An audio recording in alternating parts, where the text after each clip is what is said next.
Right. All right. Thanks everyone for joining. We've got a full room in the full house in the library, and we have, looks like 12 people online, and people are still coming on. So thanks for your interest in learning more about mountain pine beetle. My name is Jennifer Cook. I'm with the Gilpin County CSU Extension over at the fairgrounds. Our office is at the barn building there. And then Ben, do you want to introduce yourself? Sure, Ben Pfohl, Colorado State Forest Service, serving Boulder and Gilpin counties. My office is way on the other side of Boulder County.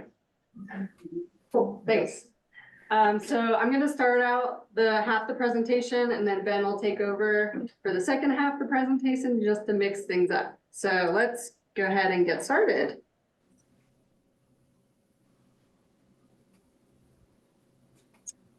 So CSU is an equal opportunity university, and these are our statements. So today, what we're going to cover is tree identification. Those online, can you please mute your mic? Becky, maybe you can do that. Cool, thanks. So we're going to talk about a short and quick tree identification.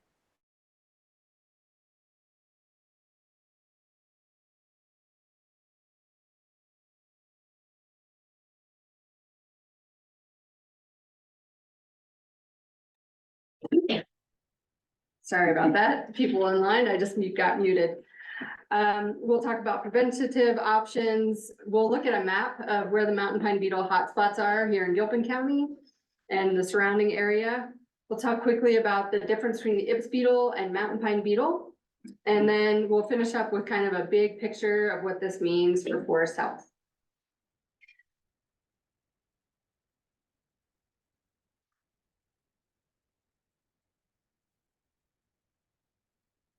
All right, so the types of trees that are susceptible to mountain pine beetle are ponderosa pine, lodgepole pine, and limber pine.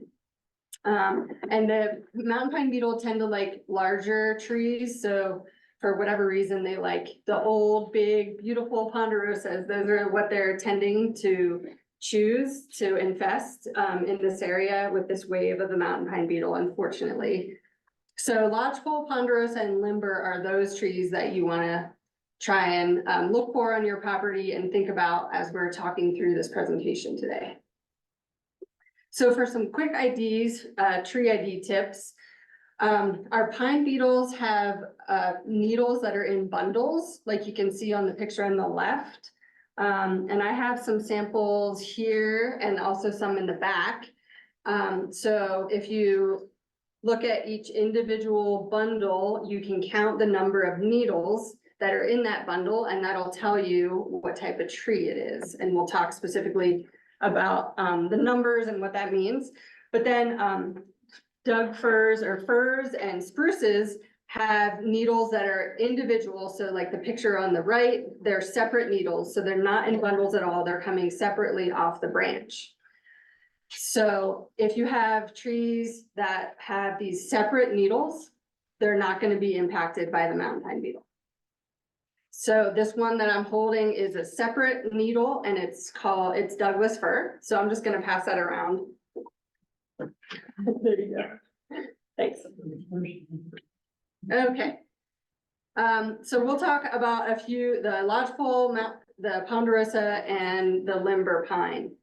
So lodgepole are the most common trees in Gilpin County. If you look out your window, well, it's dark now, but if you look out during the daylight, these are probably the trees that you're going to see on your property. They tend to be really tall. Native Americans use them to make teepees and lodges. And they're just tend to be very tall and densely growing together because most of our forests are dense and kind of overgrown. So let's see, let me find my example here of lodgepole pine. So these are in bundles of 2. So that's how you know it's a lodgepole. That's the easiest way to know, is in you look at the bundles and they're in bundles of 2. And there's other characteristics, but really I feel like that's just the easiest way to know. Just look for bundles of 2 and it's a lodgepole. And also the length of the needle, I forgot to bring my ruler up, but it's generally what does it say here? 1 to 3 inches long. So they're shorter needles than the ponderosa pine. So I have a ponderosa pine here, so you can see comparison. This is much longer needles than this lodgepole. So we'll pass that around.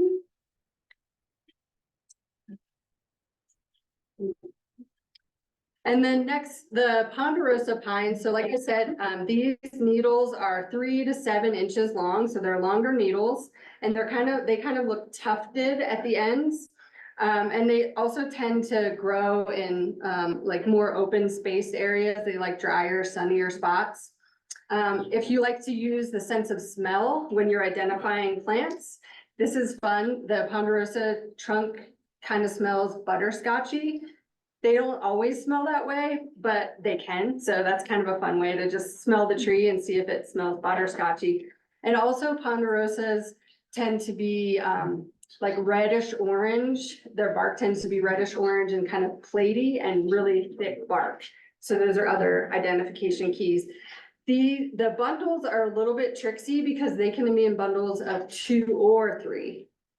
So this example that I have is mostly bundles of 3, but you just want to be careful that you're looking at more than maybe 1 branch, or looking at the length as well as the bundle number when you're trying to identify the ponderosa.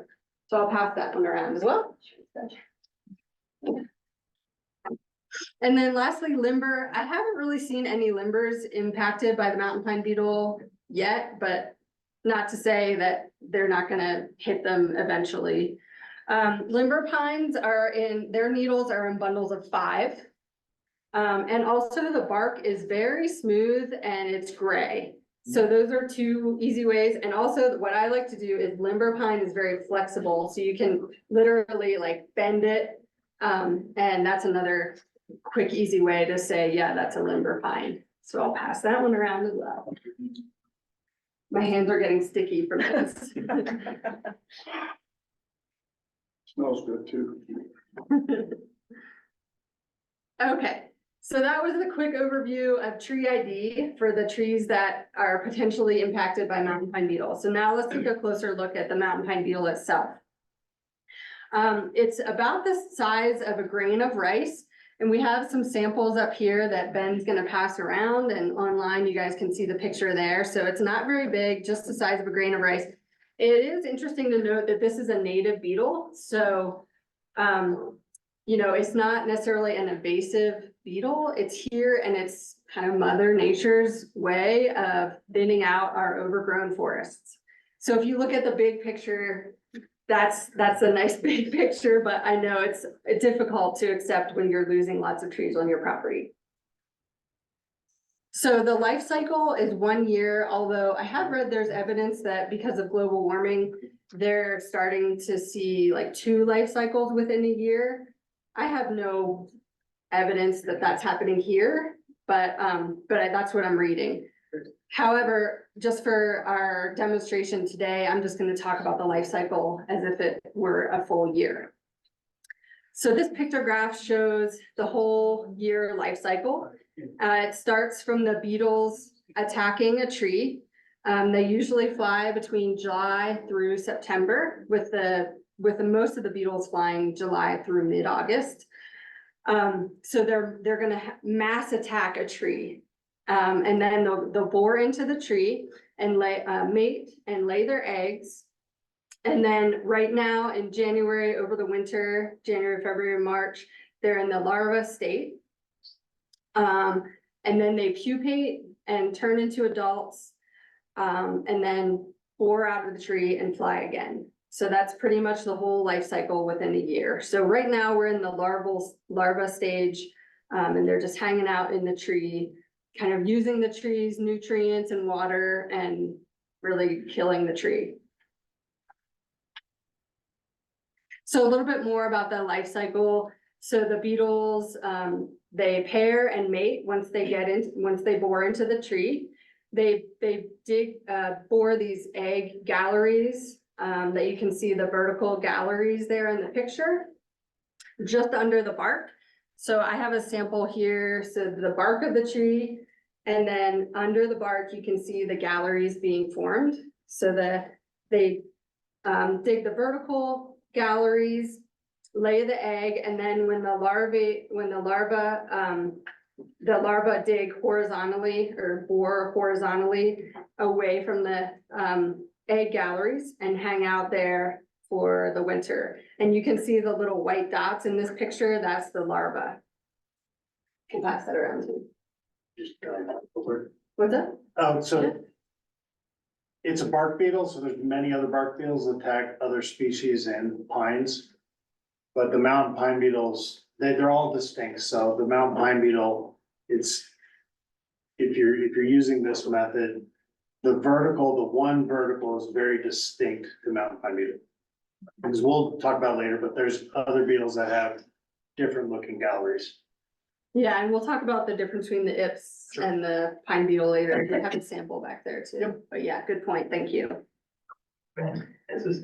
So they produce about, each pair produces about 75 eggs. And then, like I said, they're spending the winter under the bark of the tree in the cambium layer. And then, the larvae transform, they pupate and turn into adults and then emerge, they bore out of the tree and emerge July through September. And they're flying and they look for a new tree to attack. They generally fly like around a quarter of a mile or less. Generally, they're gonna attack whatever's closest nearby as soon as they come out of the tree. And then we also know about the blue stain fungi that you probably see maybe in your firewood, or you know about from the beautiful furniture that it makes. So the blue stain fungi is carried through on the exterior of the adult beetles. Whenever they bore into the tree, they bring the fungi with them. And that helps kill the tree along with the larva feeding on the tree for the winter. So some signs and symptoms of attack. The mass attack pitch tube, so that picture on the left is really the easiest way to tell. If you see all these pitch tubes, this is the tree's way of trying to push the beetle out of the tree. So it's literally their pitch, so it's their sticky pitch. It looks kind of like popcorn or bubble gum. But that's like the easiest way that you can tell if your tree has been attacked. Other ways, you can cut into the tree with an axe or a jaw knife to look for the blue stain fungi, or you can look for the galleries on the under part of the bark. And like Ben said, the galleries shaped vertically are signs of the mountain pine beetle. The beetle tend to do an X, right? Yeah, because this one, it's one female. The ips, which we'll talk about later, it's multiple females, so the females all leave each other after they mate in one place, so we'll look at that later. Cool. Sure. Yes. Okay, some other signs of attack. You wouldn't see this now, but in the summer, right after the tree is attacked, you may see some boring dust at the base of the tree. Now it's all blown away and covered by snow. And then also the blue stain fungi, you might see that, when you cut into the tree.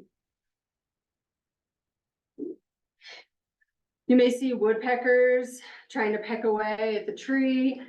This isn't really the best way to tell if it's a mountain pine beetle infestation, because we'll see, woodpeckers attacking trees that have ips beetle or other beetles. So this is just another sign or evidence of it, but I wouldn't use that as the only thing that you're identifying your mountain pine beetle attack by.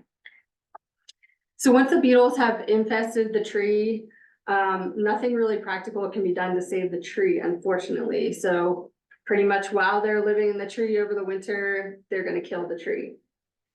And when the beetles fly out of the tree, the number of beetles that come out of the tree can attack 2 to 10 additional trees the following year. So you can see how their population is like at least doubling every year. And that's why these epidemics get kind of bigger and bigger and spread. I will note that if it's below freezing for maybe 2 weeks, they may die under the bark, but ponderosa bark, -30 for. is it -30? Yes, it's, Oh, I thought it was 0. no, it's Oh, okay. very cold, yeah. Okay, -30, so that's actually, I was hoping that this week with the cold that, but, okay, so -30, that's probably not gonna happen. Very likely for a 2-week. or Across the landscape. across the landscape, yeah. I've seen. Okay, thank you. Sure. Let's see, what else? I did want to know, because I apologize, I can't remember if we have later slides, but we're talking about right now how to identify hot trees. Mhm. So the trees that have beetles in them. One common mistake or just misconception is, you see the tree changing color. Or did change color, and that's in the past for you. Typically, those are, It's all good. I got ahead of me. It's all good. So yeah, what Ben's trying to say is if you see the pitch tubes, the next thing you wanna do is look up at the needles. If the needles are already brown, the beetles have already exited the tree. So you can just treat the tree like you would any other firewood or whatever you're gonna do with a dead tree. If you see the pitch tubes and you look up and the needles are still green, that's whenever it's a hot or infected tree, and that's whenever you want to consider treatment in order to kill the beetles in the tree. And those treatment options are what we're going to talk about next. But I want to say real quick is those exit holes are pictured here on the left. So they're about the size of a pencil point. They're very tiny. Yeah, Ben has a sample there. They're pretty tiny, but that's an indicator that the beetles may have exited. But you could also have that from Ips beetle. So say the tree was attacked by Ips beetle, which slowly over 5-10 years kills the tree. So you want to be careful about just seeing the exit holes and assuming that the beetles have already left. Look up at the needles, and if they're still green, I would still treat it as though it's a hot infected tree. So these are the treatment options, and I think I'm just gonna hand it over to Ben to talk about the treatment options for your hot infected trees in order to kill the beetles inside the tree. All right. I jumped in a little too early. It's all good. So yes, I think the key thing here is you need to identify what trees have beetles in them versus the ones where the beetles have already left. So, once the beetles have left, you can decide whether or not you want to cut that tree. At that point, it's just aesthetics for you, or, potentially or eventually it's going to become a hazard. They do dry. As the beetle kills them, they do dry out faster than they would in normal processes, so they do become a falling hazard. So if you're cutting down a tree that has red needles, you're not doing anything to control beetles. The beetles have already left that tree. So we're focusing on what Jen laid out, the trees that are hot that have beetles in them. So the beetles, the mountain pine beetle is a bark beetle. There are many other bark beetles. We've talked about the Ips a couple times and we'll get to that soon, but the reason they're called bark beetles is they do all their damage right underneath the bark. That's the lifeblood of the tree. That's where all the nutrients and water are transferred up and down the tree. The larvae eat that tissue and they basically choke the tree. So any strategy we talk about is you're trying to destroy that tissue or that environment for the larva. So right here, we'll talk about the timing of these, but you need to do these treatments well before they fly. So doing anything in July is probably a losing proposition. So debarking the tree, burying the trees, burning the wood, chipping the tree, and solar treatment. We'll go through all these. Some of them are a little bit more labor intensive than others. Am I hitting the arrow or the space bar? Try either. What were you doing? I was doing the arrow. Okay. All right, so this is probably the most labor intensive. So the key, one other thing I'll point out, the mountain pine beetle attacks the trunk of the tree. Does not get in the branches.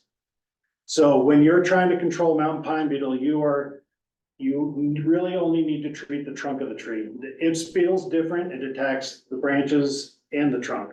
So debarking, I know some people in here have done that. It's very labor intensive, but it's very, very effective, immediately effective.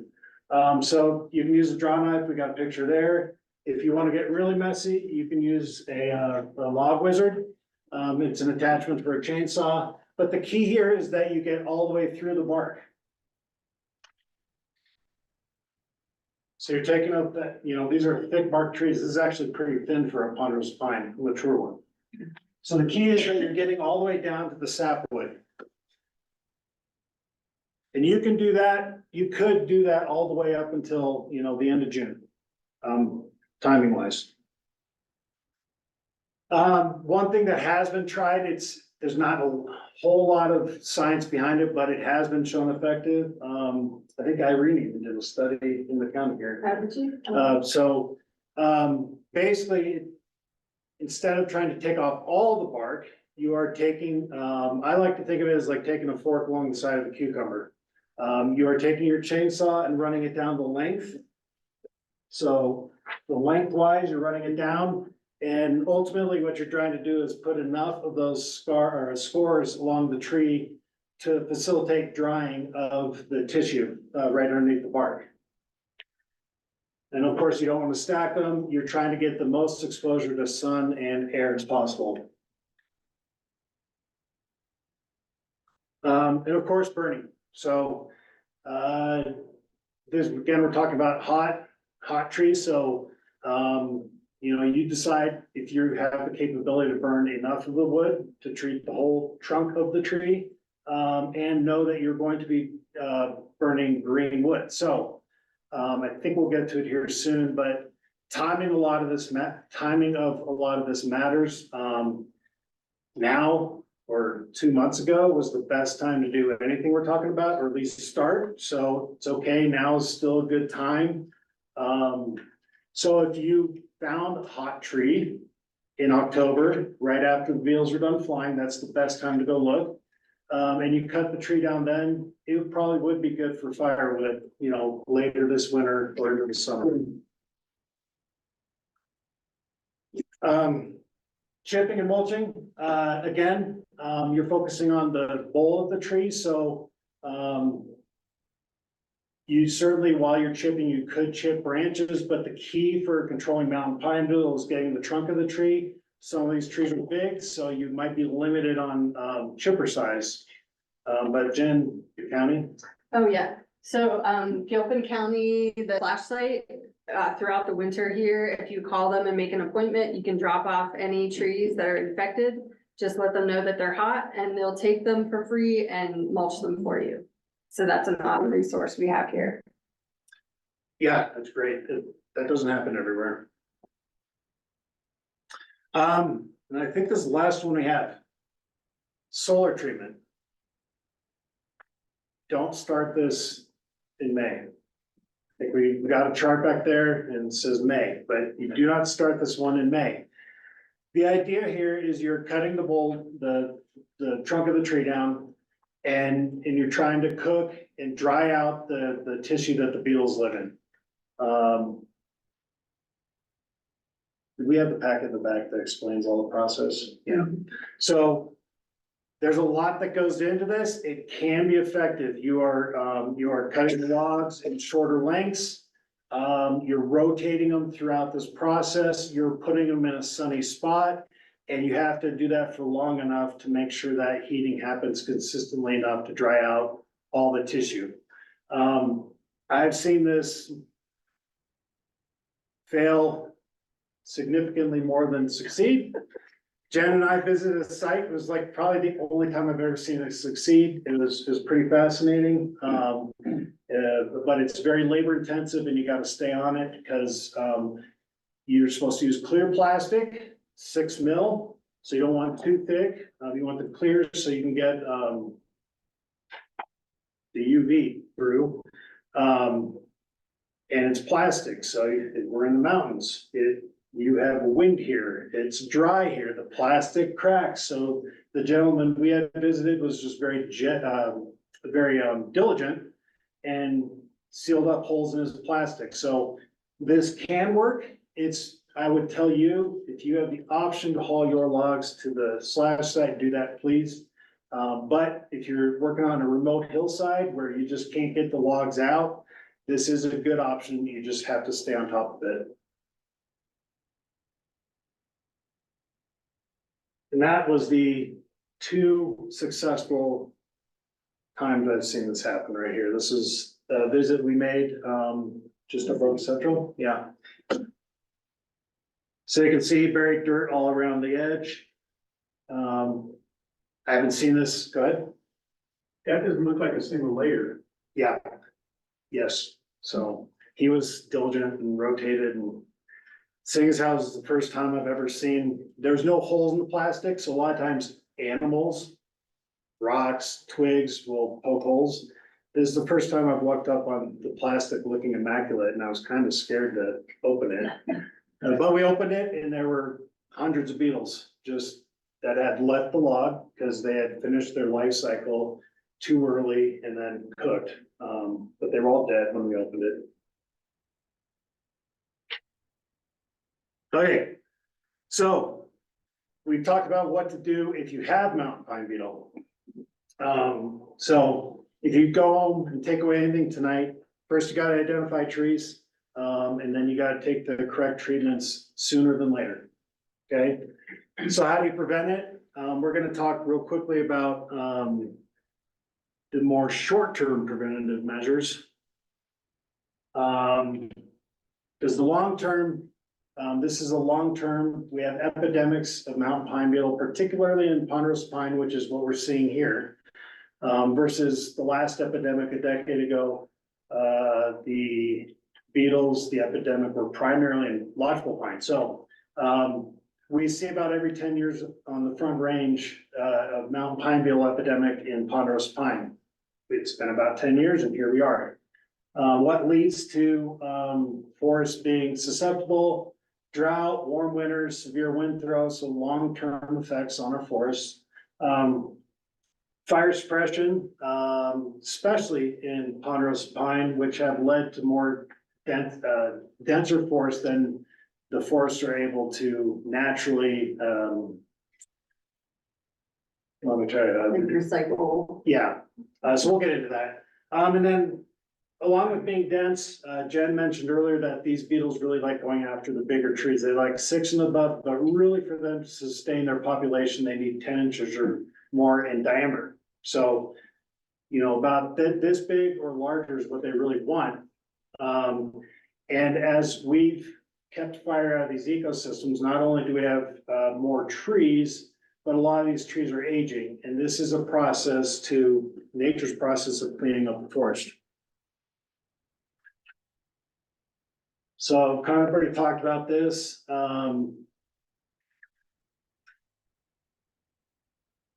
The beetles do like bigger trees and they do go after weakened trees. So one common disease or parasitic plant within the pines in Gilpin County is dwarf mistletoe.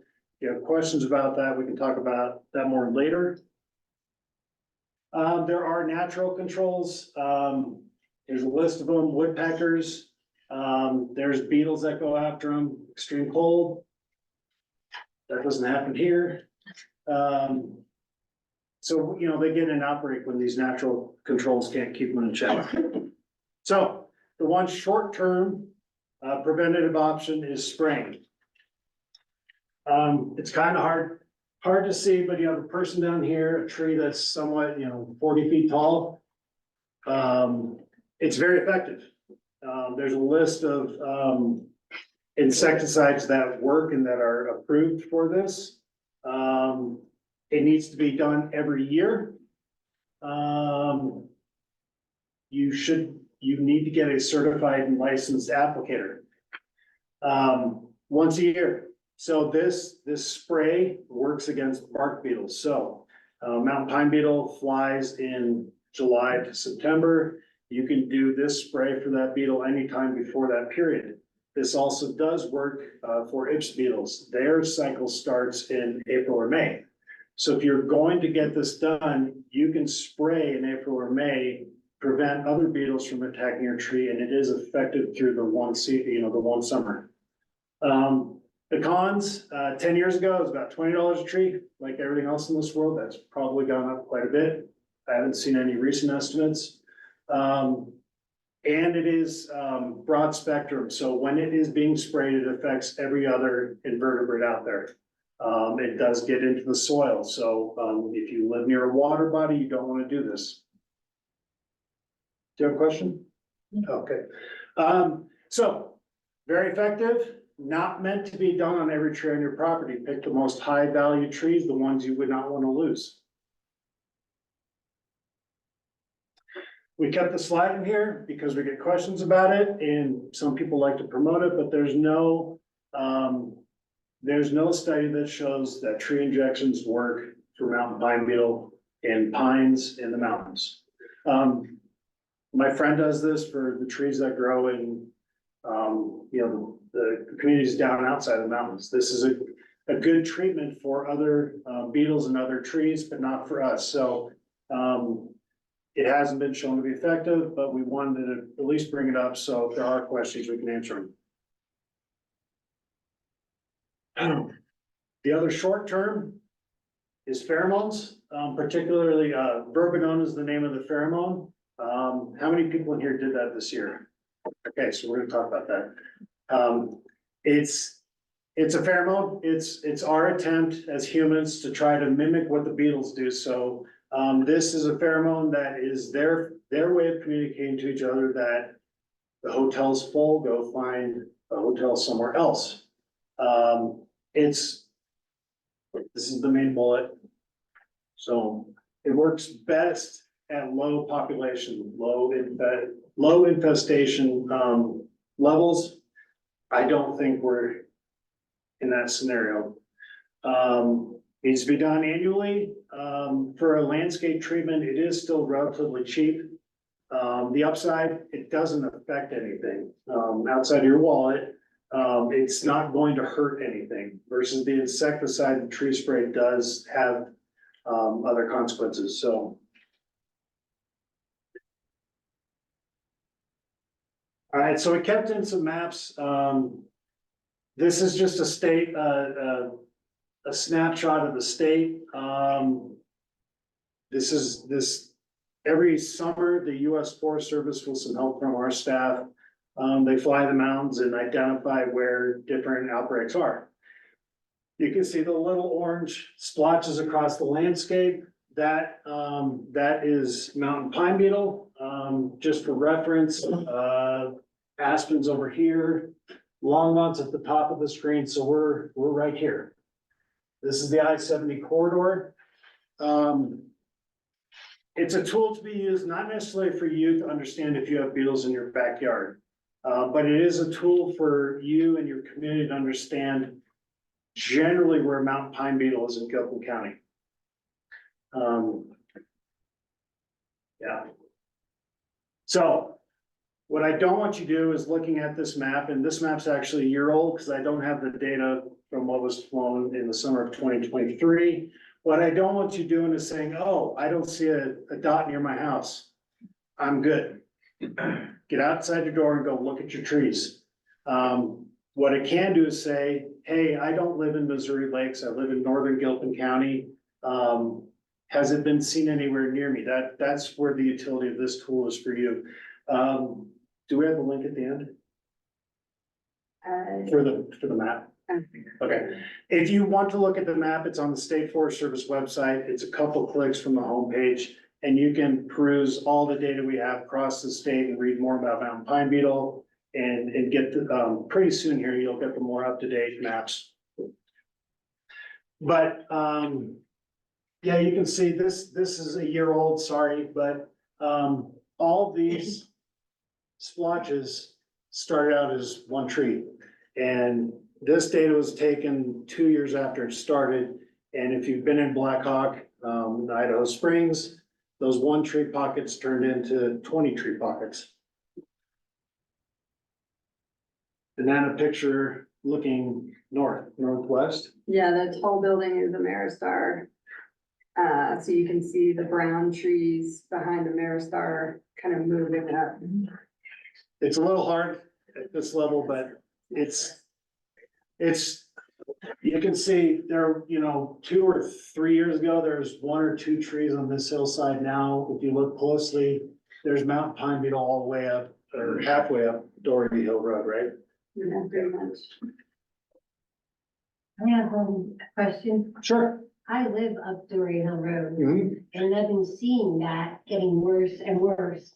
And I called the town and I said, what can we do? I don't want that spreading up the Yep. mountain to my house. And, they said, we have to get in touch with the property owners. And I said, why don't you get in touch with the property owners? It's investing the county and I'm a taxpayer, I want the county to do something about this to, nip it in the bud before it just spreads like wildfire. And I didn't get anywhere with that. What do you recommend?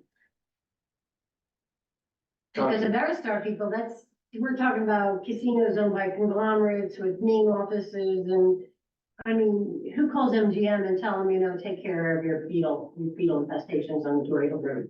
Yeah. You just don't reach anybody. It is, so part of what the county's done, I hear you, so.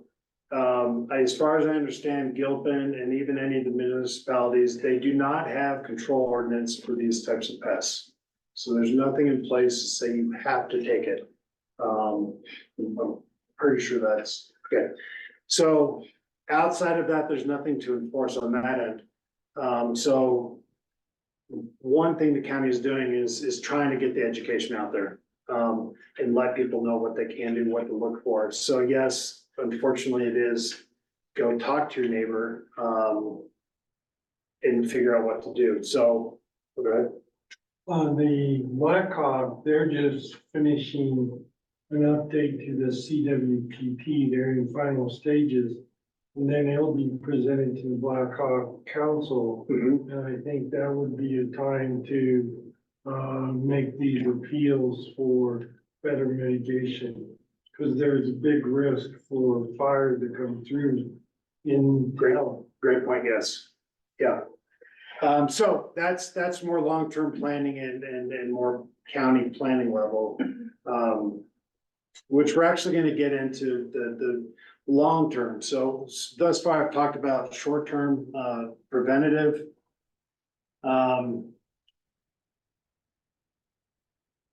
Guess we can come back to this. Up top, so this is the breakdown between Ips beetle. Ips is the genus name. It's called the engraver beetle.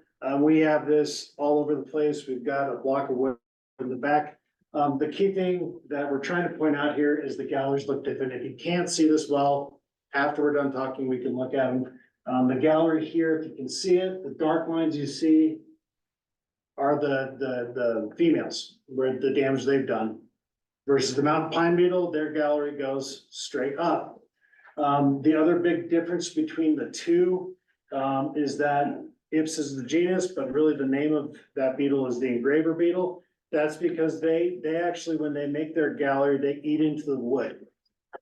The mountain pine beetle really makes their gallery in the bark. You don't see much of their damage in the actual wood. So you'll see this a lot in your branches. This beetle's ever present. And they actually, if you pull off bark and you see the wood that has galleries in it, not only looking at the shape of the gallery, but just the fact that it's in the wood tells you it's Ips. Ips beetles don't produce, the trees really don't produce pitch tubes, so you don't know they're in there until they've done their damage. Ips beetles, you might see a flush of sawdust, but it's Gilpin County, that sawdust blows away really quick. Ips beetles, will attack, they're actually mostly known to kill tops of trees or big branches on big trees. But they also do, in high numbers, kill smaller trees. So big difference, pine beetle goes after bigger trees, Ips beetle goes after smaller trees and tops of trees.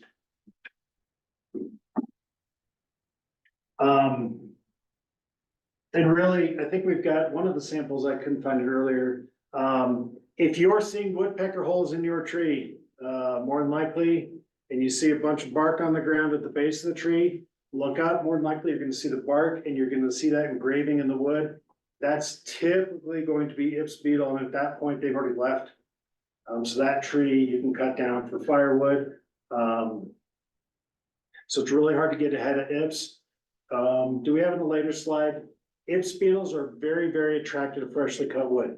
So good practice is if you're doing any forest management, it's okay to cut trees during the summer, but don't leave that mess on the ground. They will come in, they will get in the branches, they will get in the logs on the ground, and they'll go attack your standing trees. So big picture, these are all native beetles, this is nothing invasive. Natural for it, what they do is they are thinning the forest for us. And then the mountain pine beetle, really the dynamics depends on the dynamics. The outbreak a decade ago in lodgepole pine really blew up. It's the largest we've ever seen because our food source was widespread. This time around, it's more ponderosa pine. We'll see how it acts this time. So long-term management, I see a few faces in here, people I know that manage their forest over the long term. Anything we can do to reduce the density and improve the diversity within our forest helps. So that's if you have aspen, if you're promoting for aspen growth by removing conifers, that's one way of doing it. You can also, if you're doing any sort of fire mitigation on your property, that is helping anything to reduce the amount of trees in the forest. We've got the dot there, goal to mitigate for diverse age and species. So we've been talking about mountain pine beetle. So anytime you can promote species diversity around your home, the better.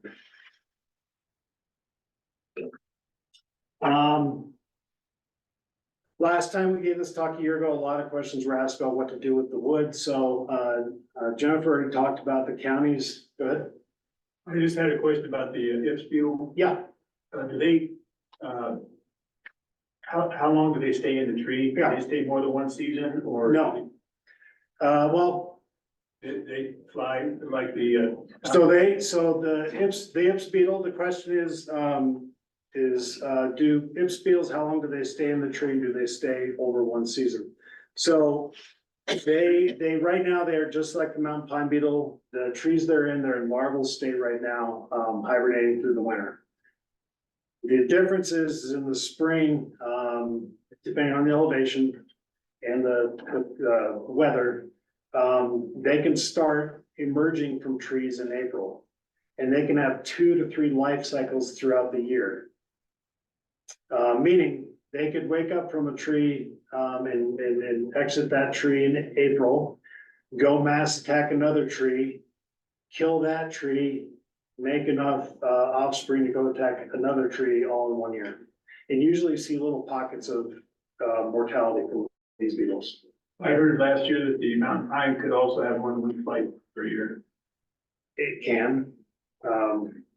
There's not much is understood what would cause that to happen. The last outbreak, that was documented up on Nightwalk Ridge in Limber Pine, I believe. Maybe in Lodgepole Pine, I can't remember, but it's not the norm.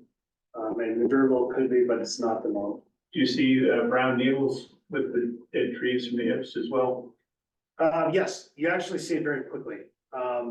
That's actually one of the, if you see a tree with red needles, you're not cutting it down isn't controlling the beetle, but the one thing Ips beetles can do for you, Tom's seen this many times, is if you get it in a big group of trees, you don't know it's there until you look up and you're like, oh my gosh, I have a red tree, what happened?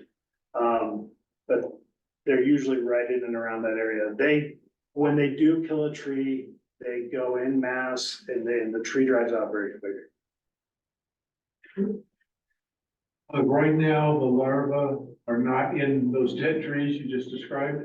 They've already moved Yeah, so, right now. so if you and I we're having this conversation in July.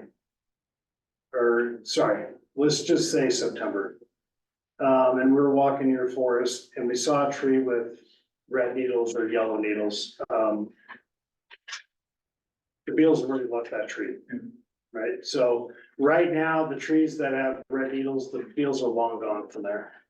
So if there's some live trees around the group of like 24 trees that have died, they're not in those, they've gone on? If you have green trees next to red trees, I would start looking at all the green trees in the immediate vicinity. Jennifer said, yeah, the mountain pine beetle can travel a mile. The last epidemic, in Canada, they had, well, we had times 100. They caught pine beetles with Doppler radar in massive clouds moving miles. But that's not the norm. Once they hatch, they're not eating anymore. The adults that leave the tree they don't eat. Their sole purpose is to find a home so they can raise their kids. So yes, they can go far, but they want to go next door. So what to do with the wood? Go ahead. So if you have, say, one red tree, could you do the burr bone on the green trees around it, and would that kill them, or they're gone regardless? I see here, I can't remember the face, because we had this question on field tour this summer. Verbenome will help at low populations. But all it's doing is transferring that problem elsewhere. It's nothing's killing The the larvae. verbenome is just a perfume that says, get out of here. It's not toxic to the beetles at all, it's just us mimicking their communication. So what is the name of the spray that you use? We've got a list of the names, there's multiple types, you would need to work with a licensed applicator. They're not gonna be able to spray something that's not licensed for the beetle, but there's a list of them. Okay. But to your question, if you have a red tree, first I would say, look at the green trees around there and look for the signs that Jennifer explained to you and see if there aren't beetles in there. Cause if there are, then putting up pheromone at that point will be very effective. But spraying them with a licensed person might help kill them and No. be able to save the tree? Once the beetles are in the tree, then you're moving on to the trees you want to save. That tree is done. No, the red tree is done. Yeah, the red tree's done, but if you see pitch tubes in a tree, we don't have chemicals to kill the beetles that are in the tree. Oh my gosh. So all the chemicals I told you about is preventing, not treating once they're in. But it's preventing the pine beetle, but it's killing other bugs and birds and stuff? It's when it's being applied, and certainly, we've got some documentation you can read if you wanna know. It's when it's being applied to the tree, it's a very powerful spray that you're spraying up, it drifts. It's at that point when it's hitting other insects, it will kill other insects. But it's just for the 24 hours, right, until it dries on the bark. And then, yes, and we could read more about that, but it's the other insects that come in contact and ingest the where it's landed on. So we mentioned, they've killed some trees and they've left those trees, they're not in there. Do they generally go from east to west? Like the prevailing winds in a direction? No. They can, but typically no. So, my comment about Canada, we had a very similar thing happen on the Front Range in the fall of '08. At that point, we hadn't seen the epidemic on this side of the divide. But the fall, late summer of '08, it was just on the cusp of the divide, specifically up in the Raywell Mountains where the state forest is. Widespread mortality in lodgepole pine. When those beetles emerged, they got up and wind carried them all the way out to I-25. So they can get blown for us, prevailing winds west east. But in reality, it's going to be close proximity. Okay, so Jen, how are we doing on time? We have 10 minutes. Complete? Um, In total? Yeah. Okay, I'm gonna wrap up. If you wanna know if you do it through logs, we can talk about that, because I suspect there might be questions. State Forest Service, we've got a list of resources. You have the sort yard to take your wood to. It's important that you understand the timing and what you're transporting. You take a tree that you haven't debarked and you take it out to your friend's house in Jefferson County to mill later in the summer. You've now taken beetles and moved them there. I'm gonna wrap it up so we have other questions. Yeah, I think we have maybe one more slide. Yeah, Can we this do is your that? slide. Yeah. All right, I'll finish on a high note. The positives of the mountain pine beetle infestation or the aftermath of mountain pine beetle. You have better mountain views, right? With the loss of a couple trees or a stand of trees. Now we have mountain views and potentially higher property values because of that, honestly. You have opportunities for more wildflowers to grow. You have opportunities to plant a diverse array of species, different types of trees.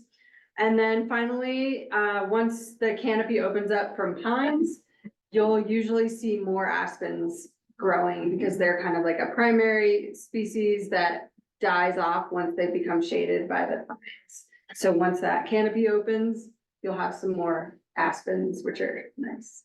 So there's some positives to all this. Okay, there's our contact information. We wanted to make sure we left some time for questions.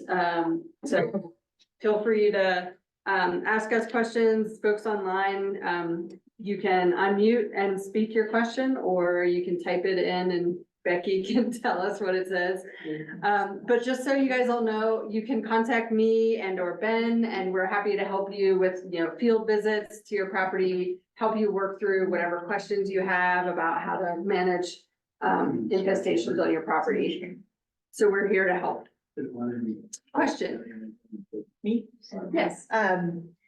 If you have a lot of birds on your property, does that help when the beetles are coming in, like woodpeckers and that? Does it help when they're coming in to sort of get the beetle before they get into the tree?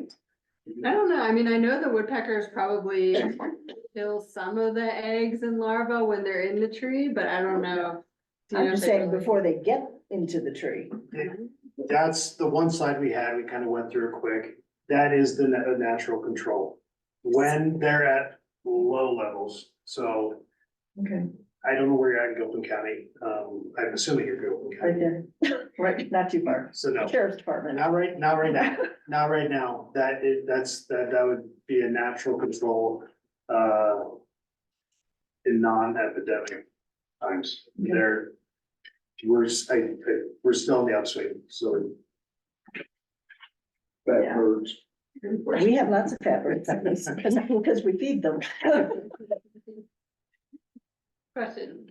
Jennifer, last year, I talked to you and I also called Ben and talked to him about this business of cutting any green tree in certain months of the year can be an attractant for beetles. And I know you sent that out to the county at one point in some of your newsletters. But I did talk to somebody from the Forest Service, Colorado State Forest Service in Golden. She sent me a flyer written by somebody in the Boulder office. And it said you should only cut those trees between October and mid-March. And I don't know if that's accurate or not, but, I'd be more than happy to look at it with you. okay, I can send it to you if you want.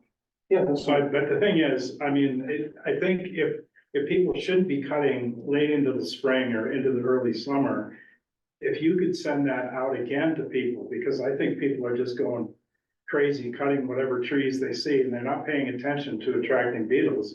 And even if you cut a green tree and get rid of all the wood, you've still got the stump there, you've got the sawdust, you've got pine needles and everything else around, which seems like it's an attractant. So I would think you'd want to discourage that as much as possible, so. Yeah, I mean, unfortunately, the time that everyone wants to get Well, out and cut their yeah. trees is in the summer, so it's hard to get that message out, but the green, fresh cut green trees are going to attract specifically ips, but we have seen evidence that it'll attract the. And also last year, they were talking about whatever it is, the Gilpin saws and slaws people or whatever, who were doing forest thinning and giving all the firewood away to people to stack on their lots. Well, if you're cutting and they were gonna cut in the summer and then hand out the logs in the fall, well, that seems like it's just creating more of a problem if you're cutting these trees and then letting them being stacked on somebody's lot. We've heard all kinds of stories about how they're investing, cut logs that are green on people's property. So I think it's a great conversation. I'm not gonna be in the business to tell you it's not good to cut trees in the summers. Plenty of other reasons why people would be cutting trees, so. Yeah, And that said, I think it's a good conversation and for people to understand what the risks are and what other measures they can also take, so. I don't know if we ever did on your property, but I have been to properties where people have cut their forest and cut their trees, some trees in the middle of the summer. And stack their logs right in the woods for them to take out later and had no problems. I've had their neighbor do the same thing and then stack their logs against a green tree. That's like a no-no. You're almost guaranteed if you do that, then you are definitely inviting ifs to attack that tree that you're stacking wood next to. So I say that because there's all these little nuances of doing management where you can invite problems that you might not have meant to by just small things. So moving firewood around, we could get into that. Gotta be sure you're not moving firewood that has beetles in it. Stacking it away from trees. I haven't talked at all today about fire, but not stacking it next to homes. But back to your statement, I am wondering if the document that you received from the gal in I'd like to see it because it could be old information because there are many reasons why you could and should cut trees in the summer. Preferably you don't. But there are many reasons why you might want to. I think it'd just be good for people to understand. well, it does also say that. Yeah. Okay, it says that in the article, Sure. but it says you prefer to cut from October to mid-March, and then, Yeah. if you can do it. Well, send it to me and Okay. I'd be willing to have keep that conversation. Doesn't matter when you cut that trees down, doesn't matter if it grows, right? Correct. Yeah. And when is it decided that a tree is dead enough not to attract beetles? I mean, these things that have the beetles in them, they're still gonna be considered green wood, right? So they would attract, the scent would attract more beetles, I would think, until it's truly dead. Oh, okay, Right. yes, so. Just put our mountain pine beetle hat on right now. Cause it's Yeah, different, that's it's different with this. So mountain pine beetle, the beetles know. So, the females, we don't understand this. They have their own way. But when the beetles leave, it is the females that go fly out and look for a tree that meets their specs. They're looking for a tree that's gonna provide a good home for their babies. So they would know, they're going to know if the tree that potentially it shouldn't, but potentially still has green needles, but has beetles in it. At that time of year, even if that tree has green needles and has beetles in it, they're getting rid of the leaf. That female's not gonna want to attack that tree because she knows that tree's not gonna be good home. And it's, they emerge from trees together, so they're not gonna go attack a tree that has beetles in it, even if it's, needles are still green. Well, I guess what I'm saying is if you're trying to avoid cutting a green tree because of this thing with attracting beetles, at what point is the tree declared truly dead so you can cut it without attracting any further beetles, whether it has beetles in it or not? Does it have to have all the needles falling off of it before it's really considered dead and it's not gonna attract any beetles? I think I understand what you're asking. The terpenes and other chemicals that are released when you cut a tree that attract other beetles are there because the tree is thriving. So if you're talking about the scenario where is the tree dead or not, or is it, where we declare it dead?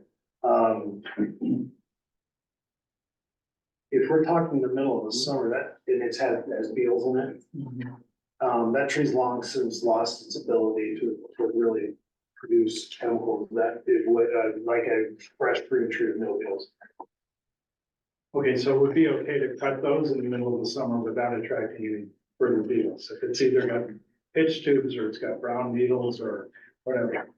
Good question. So if we're in the middle of the summer and you find a tree and you see pitch tubes, the least of your worries is whether or not cutting that will attract more beetles. You got plenty of beetles there already, right? Yeah, So, sometimes the needles will start turning color even like right now, but typically it's gonna happen in the spring when the tree wakes up and wants to really start putting on growth and it finds that it can't drink water, and then its needles start drying out.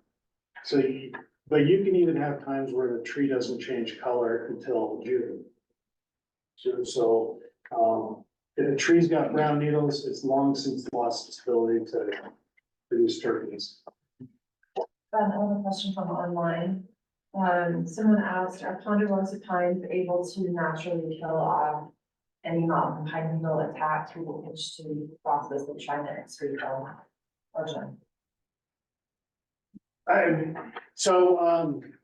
We've mentioned they kill by mass attack, in low populations of mountain pine beetle. You still have mountain pine beetle living in the woods. They try to attack the tree. And if it's just one or two females, the trees can generally do a good job of pushing them out.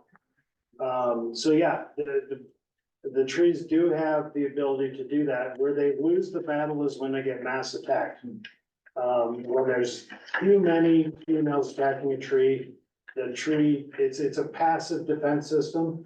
So, just by wounding that tissue, the fluid in the tree tries to push the beetle out, yeah. Wasn't the 2008, 2010, those attacks, weren't they precipitated by a couple of years of extraordinary drought? Isn't water a key component to the success of the tree to grow pitch tube? Yeah, so I kind of breezed through it, but drought is typically a preceding event to an epidemic, specifically with mountain pine beetle. So yes, it's a good observation. If the tree doesn't have enough water to be healthy enough, then certainly it's not gonna have its best defense as if it had enough water. When you're talking about a hot tree, are you talking about both mountain pine beetle infestation and hips or just the MVP? Both. Both. So when you see an hips infestation, you're recommending knocking that tree down also? I understand they don't, it takes a fairly long quantity of time to kill. If you are able to find a tree with Ips beetles in it, then I'll give you a gold star, because it's hard to do. It happens, but normal operations, it's hard to stay in front of Ips. The good thing is if you can cut out, if you remove freshly cut green wood, out of the immediate vicinity of your trees, if you know you have Ips in the area, then chipping in that area is not a wise decision during the middle of the summer. So typically though, if you can remove all those other factors, then they typically will go elsewhere. So hot trees, we're primarily talking about mountain pine beetle. But that would include hips also. It could include. I know the difference. Yeah, so if you cut down a tree and you weren't sure, but it's a green tree, you cut it down, you don't see pitch tubes, so you know it's not mountain pine beetle, but you cut it down and you peel back some bark just because you want to make sure you're not transferring logs with beetles in them somewhere else. And you pull the bark back and you see the galleries on, if you see the Ips beetle galleries, then that is a hot tree. Oh, hips will attack a dead tree. No, I've seen it happen. I've got one on my property that had no holes I examined that thing when I limbed it. And 6 months later, peeled the bark off, and it was gallery central, and it wasn't mountain pine, it was this. It was just winding all over with the larva. Which, by the way, can you tell the difference between a mountain pine larva and an Ips larva? If you spend your time in a. I've got a drop here, Okay. you can, it's very subtle. It's less subtle to identify the adults, but Yeah. at that point, if you're seeing larvae under the bark. And you should do the same thing anyway. Does solarizing work on the Ips as well as it does the mountain pine? If you What? solarize the wood What's that? to give it the solar treatment. For example, if you cut it down and you see it was infected with the Ips beetles, you ever get the solar treatment like you would with the mountain pine? It could, it's a bark beetle, so it's living under the bark. My hesitancy would be, when did you cut the tree down and start the process? If you did it in October, then your chances are better that you'll be successful. If you start that process in March, then you probably aren't gonna do much for the Ips, because They're already gone. no, they'll finish their life cycle in the log. It won't have gotten hot enough and dry enough. They'll finish their life cycle. And what I've seen a lot of times with solar treatment, with plastic, wrapping plastic, is they just chew through the plastic. Even the thick 6 mil. Is that So the solar, it's very critical that you leave yourself ample time to make it effective. And for Ips, you're just moving that forward because they can emerge in April.